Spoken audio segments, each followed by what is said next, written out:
de Sindia pour ses activités de sensibilisation et de renforcement de capacité des acteurs. Grogne des cheminots retraités concernés par le décret 77 bis, ces vaillants commis de la nation sénégalaise courent toujours derrière leur régularisation. Des paiements non encore effectifs faute de liquidateurs devant la presse ce jeudi. Ils interpellent les pouvoirs publics. Crise universitaire, le professeur Mary Teuw Niane dément toute ponction sur les salaires des enseignants du supérieur.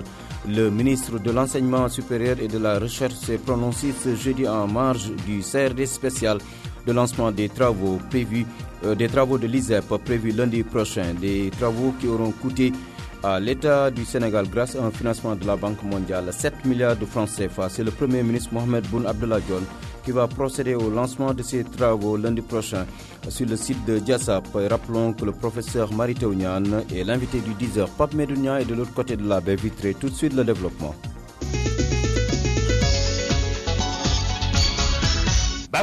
Lutte contre les feux de brousse, l'inspection régionale des eaux et forêts sensibilise et outille les populations de la commune de Sindia dans le département de Mbour, la commune qui brûle le plus à Thiès, où 8 cas de feux de brousse ont été enregistrés en 2014.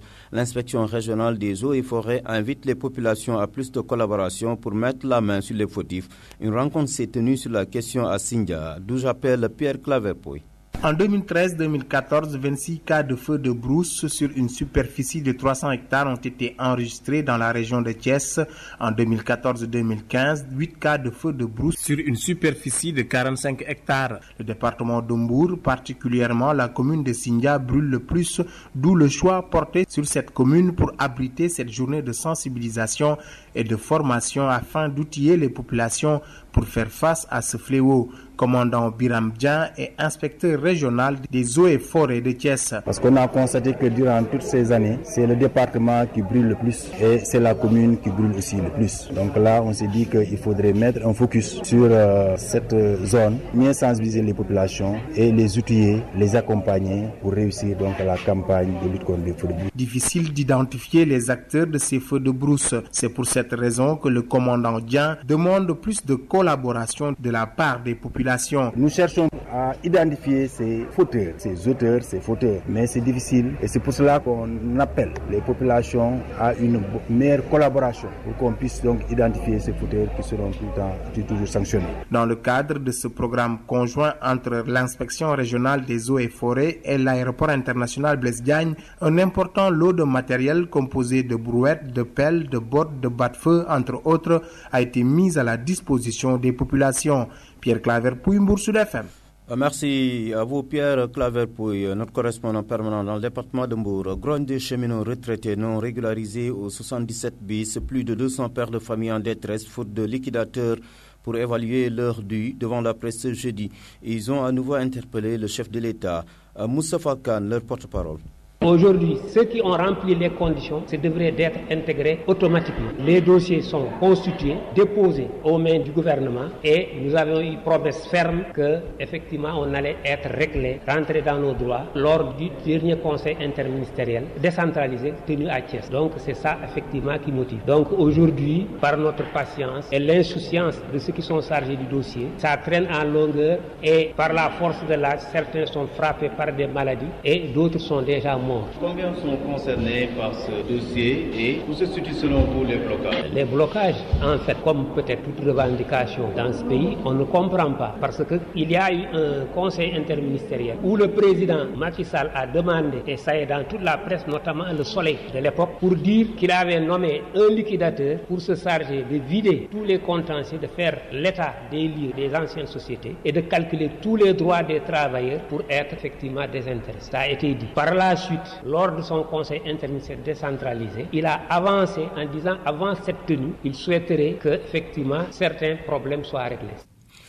Bras de fer enseignant du SAES et État du Sénégal, il n'y a jamais eu de ponction de salaire contre les grévistes. La précision est du ministre de l'Enseignement supérieur et de la Recherche, professeur Mary Teuw Niane.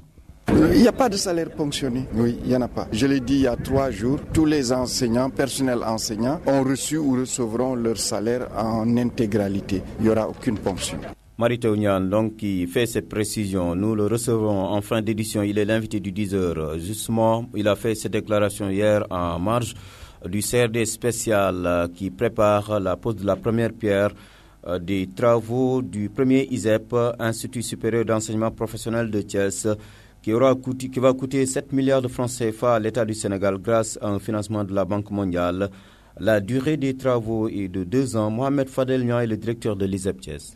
L'ISEP de Thiès, c'est l'Institut supérieur d'enseignement professionnel. C'est un institut public du ministère de l'enseignement supérieur chargé de former des techniciens supérieurs de niveau Bac plus 2, recrutés à partir du bac ou du niveau équivalent, c'est-à-dire le brevet de technicien, qui sortent en général des lycées techniques. Et nous les formons dans 4 filières et 7 métiers. L'exploitation agricole, les métiers du rail en termes d'exploitation logistique, maintenance ferroviaire, maintenance du matériel roulant. Nous avons également la création multimédia, des systèmes et réseaux informatiques et le tourisme et loisirs. Et donc toutes ces formations sont établies sur la base pédagogique de l'approche par compétences, qui est une approche concrète qui permet d'avoir donc une adéquation parfaite entre la formation qui est donnée au sein de l'Institut et l'emploi qu'ils sont supposés pouvoir faire à leur sortie. Et donc tout ça en étroite collaboration avec le milieu professionnel, qui est au début du dispositif, lors de la conception et de la réflexion sur les programmes, et à la fin du dispositif, lorsqu'il s'agit maintenant d'insérer les diplômés dans le secteur. Sud FM, l'info, c'est ici. Mesdames et messieurs, vous suivez le journal sur Sud FM, Sen Radio Thiès, programme d'urgence de sécurisation en eau de Dakar, un programme profitable au village touché par ce projet de la Sénégalaise des eaux. Dans le cadre de la responsabilité sociétale de l'entreprise, des villages impactés expriment leurs besoins. Mbakalo à cheval entre les départements de Tivaouane et de Kébémer dans la région de Louga en fait partie. Babacar Sow.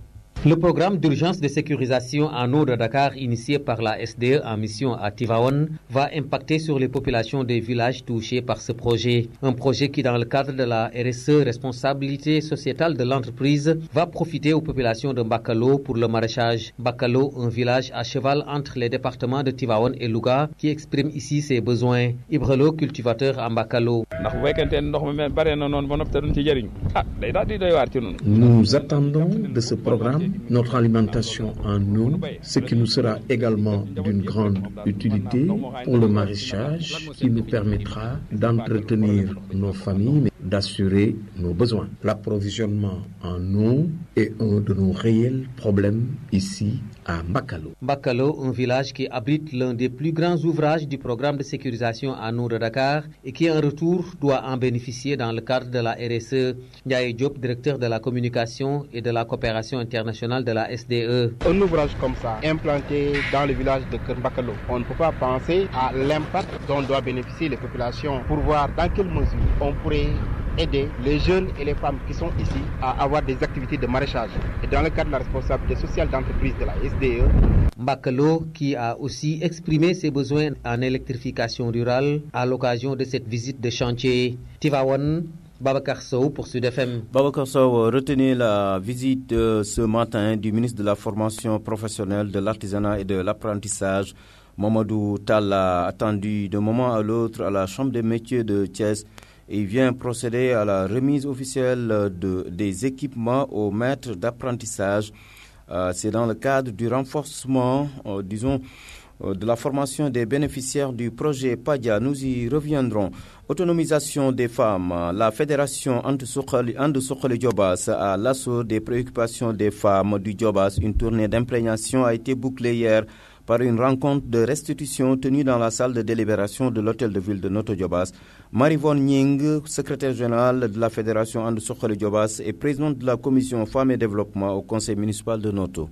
Nous avons pu constater sur le terrain que les femmes sont confrontées à des difficultés telles que comme l'accès à la terre, l'accès aux intrants, l'accès aussi au financement, des problèmes de santé. Parce qu'aujourd'hui, comme vous l'avez constaté, on a invité des personnes ressources pour chaque secteur qu'on a ciblé. Et ces personnes-là se sont prononcées sur les difficultés. Et les femmes aussi s'étaient prononcées au préalable lors des tournées sur les difficultés. Et c'était fait exprès pour voir pour tous les secteurs quelles sont les solutions qu'on pourrait apporter à toutes ces difficultés.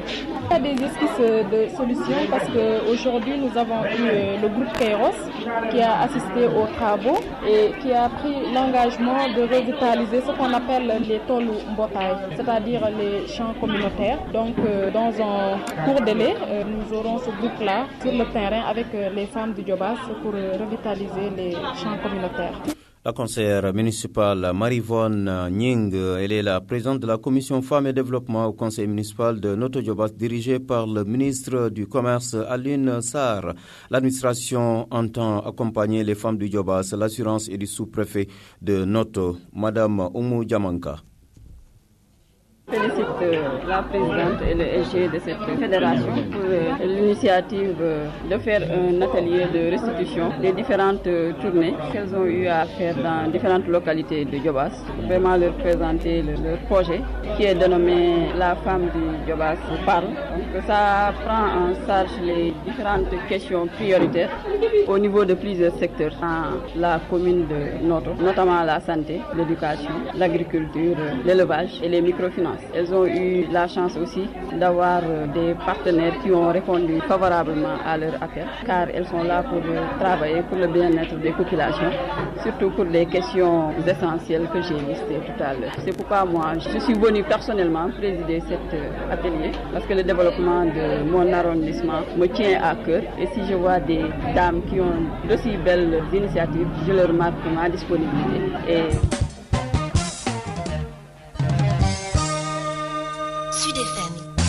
Thiès, capitale de la gauche africaine ce week-end, avec la présence d'une dizaine de pays africains membres de la gauche africaine. Thiès qui abrite depuis décembre 2014 le siège international du Forum du réseau de la gauche africaine, le comité international des femmes de Alnef, en conclave ce vendredi et demain dans la capitale du Rail sur le thème implication des femmes africaines dans le processus de démocratisation. Amat Kamara, le président de la coordination régionale PIT de Thiès et coordinateur de Alnef.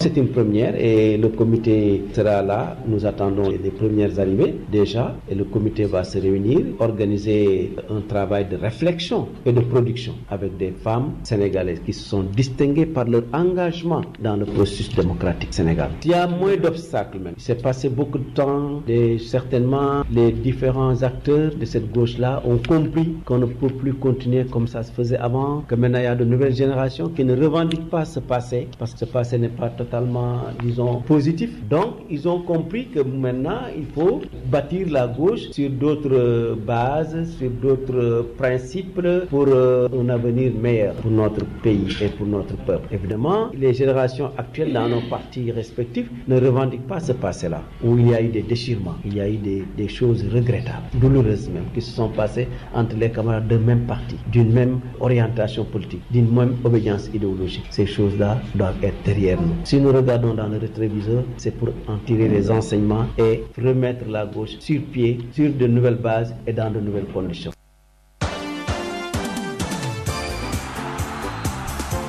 Ce jingle donne le coup d'envoi de la page sportive que nous démarrons avec l'inauguration du stade Caroline Faye d'Embourg. C'est en prélude à la 19e édition de la Coupe d'Afrique des Nations, moins de 20 ans. Donc, le Sénégal a l'honneur d'abriter cette année, occasion saisie par le Premier ministre du Sénégal d'annoncer le démarrage pour bientôt des travaux de rénovation du stade Lat Dior de Thiès. Le stade sera doté de gazon naturel et de tribunes de 20 000 places. Le Premier ministre a invité par ailleurs les Mbourois à préserver le stade Caroline Faye. Vous avez entendu Mohamed Boun Abdallah Dione dans nos éditions du matin pour la promotion et la diffusion dans l'espace scolaire des valeurs civiques et olympiques à travers le sport, les arts et la culture. C'est le thème des Olympiades du lycée de Pout, première édition. La cérémonie d'ouverture est prévue ce samedi à la place publique de Pout en présence des autorités locales et d'ambassadeurs dont les pays sont représentés par les classes du lycée. 22 pays vont compétir en athlétisme, football, handball, lutte et jeux de l'esprit. Le proviseur du lycée de Pout sur les objectifs, son nom est Yanko Bagnassi. Pour donner suite à déjà un projet que nous avons lancé depuis l'année dernière, un projet de révalorisation des valeurs civiques et citoyennes. Et pour continuer dans notre lancée, dans notre ambition, nous avons pensé qu'y ajouter des valeurs olympiques aurait en tout cas d'avancées significatives dans la formation du citoyen sénégalais épanoui, ancré sur sa culture, mais ouvert. Toutes nos excuses pour l'élément du proviseur du lycée de Pout, Yanko Bagnassi. Un élément qui n'est pas des meilleures. Place à l'invité du 10h. Il s'agit du professeur Marité Niane. Il est le ministre de l'enseignement du supérieur et de la recherche du Sénégal. Il revient sur le CRD spécial tenu hier. C'est en prélude au lancement de construction des travaux du premier ISEP. L'ISEP, c'est l'Institut supérieur d'enseignement professionnel. 7 milliards de nos francs, c'est le montant des constructions. Marité Niane est l'invité du 10h. Il y a beaucoup de projets qui vont démarrer dans les semaines à venir ici à Thiès. La cérémonie de pose de première pierre de l'ISEP de Thiès est une cérémonie fondatrice puisque, comme l'a dit le directeur de l'ISEP, c'est le premier maillon d'un important réseau de 14 ISEP, chaque région ayant son ISEP. C'est pour cela que nous vous invitons à accompagner cette cérémonie, d'autant plus qu'elle sera présidée par M. le Premier ministre. Le réseau d'ISEP, à l'heure actuelle, nous avons le financement de 5 ISEP. L'ISEP de Thiès, financé par la Banque mondiale. L'ISEP de Dakar à Diamniadio, dans la Cité du Savoir, qui est financé par la COICA à hauteur de 4 milliards et demi et par la Banque mondiale à hauteur de 500 millions. L'ISEP de Matam, entièrement financé par le budget consolidé d'investissement de l'État. L'ISEP de Bignona et l'ISEP de Richard Toll, qui sont financés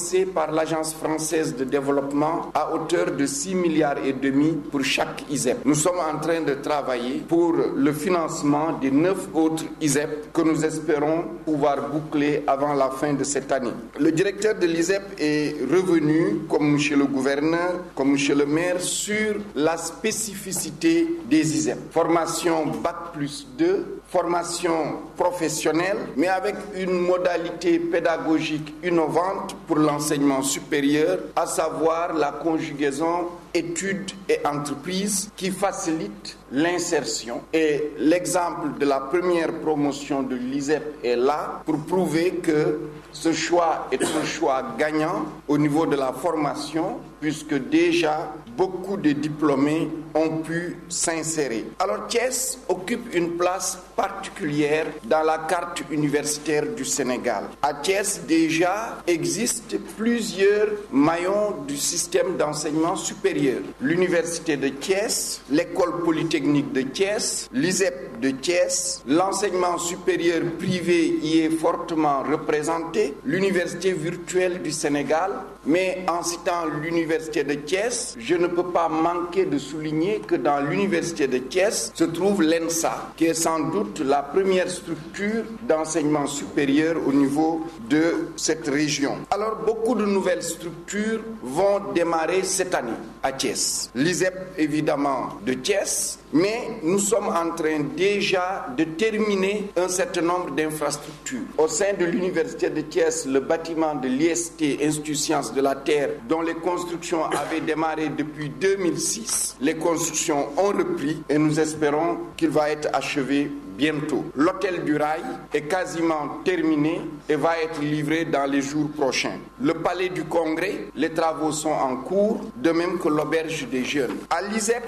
de Thiès, pour 7 milliards, il faut ajouter les travaux d'extension de l'université de Thiès, qui sont eux aussi financés par la Banque mondiale à hauteur d'un peu plus de 5 milliards. Et je crois, Madame la Directrice Générale, que le marché est attribué et que nous sommes dans le processus de finalisation pour que les travaux démarrent dans quelques semaines. Il y a aussi un autre projet financé ici, c'est l'espace numérique ouvert de Thiès, avec un financement de la BAD. Nous espérons que dans les jours à venir, l'appel d'offres va être lancé. Toujours dans le département de Thiès, il y a l'ENO de Mbour, l'espace numérique ouvert de Mbour, cette fois-ci financé par le budget consolidé d'investissement. Je pense que sûrement demain ou après-demain, l'appel d'offres sera en urgence publié. Je pensais même qu'il serait publié aujourd'hui, puisque nous avons maintenant le feu vert de la DCMP. Il y a les travaux d'extension de l'ENSA pour 150 millions et l'extension de l'EPT qui se poursuit pour 300 millions. Et il y a aussi les travaux autour des technologies de l'information et de la communication. L'université de Thiès est déjà, comme les 4 autres universités, sur la bande passante des 310 mégaoctets. qui est la plus large bande passante en Afrique subsaharienne, qui est fonctionnelle depuis quelques semaines. L'école polytechnique de Thiès, sur financement du ministère de l'Enseignement supérieur à hauteur de 50 millions, est en train de terminer son réseau de campus. Voilà un peu pour cette année ce qui va se passer à Thiès au niveau de l'enseignement supérieur. C'est plus de 13 milliards que l'État du Sénégal investit ici à Thiès. Je voudrais vous encourager à appuyer ce projet de construction de l'ISEP de Thiès, à ce que les populations, les élus, l'administration se mobilisent, mais ils sont tous mobilisés pour que ces travaux se déroulent dans les meilleures conditions, en sachant que, évidemment, la construction de l'ISEP de Thiès, c'est aussi des sources d'emploi pour les jeunes, emploi durant la construction, mais lorsque l'ISEP va être fonctionnel, ce sont aussi des sources d'emploi, cette fois-ci permanents et contractuels pour les jeunes. Babacar Ndaw. Mesdames et messieurs, l'invité du 10h, le professeur Mary Teuw Niane, ministre de la Recherche et de l'Enseignement supérieur, dernier élément de cette édition dont je fais l'économie du rappel des titres. Merci à Pape Medounian qui était de l'autre côté de la baie vitrée, assisté des stagiaires de l'ISEP, Matar Faye et Hassan Kamara. Merci également à Maguette Marem Diaye du côté de la rédaction. Babacar Ndaw vous a présenté cette édition. Le Wolof, c'est à 16h.